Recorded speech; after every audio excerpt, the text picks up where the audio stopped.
Motivational story निंदक और चाटुकार में आप सभी का बहुत बहुत स्वागत है। तो आइए सुनते हैं निंदक और चाटुकार। आदर्श नगर के महाराज आदर्श सेन अपने दरबार में बैठे थे। अनेक विषयों पर मंत्रणा चल रही थी। अचानक आदर्श सेन को न जाने क्या सूझी कि वह बीच में ही बोल उठे, क्या कोई मुझे बताएगा कि सबसे तेज कौन काटता है और सबसे जहरीला विष किसका होता है। यह सुनकर सभी दरबारी और विद्वान एक दूसरे की ओर देखने लगे।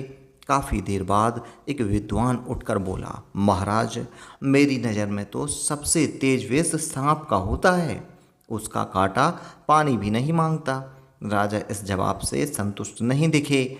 यह भांपकर एक दरबारी बोला, मेरी नज़र में तो सबसे तेज ततैया काटता है। उसके काटते ही चीख निकल जाती है।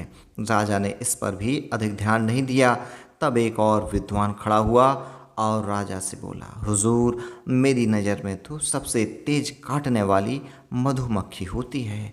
उसके काटते ही किसी व्यक्ति का शरीर सूज जाता है और वह कई दिनों तक दर्द से बिलबिलाता रहता है।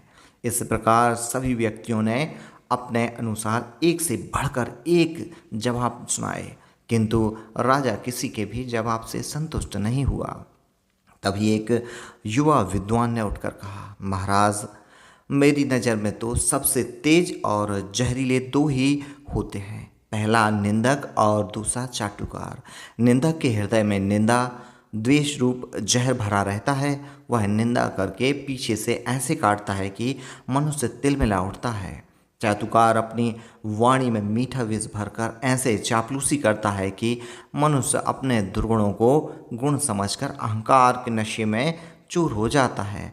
चापलूस की वाणी विवेक को काटकर जड़मूल से नष्ट कर देती है।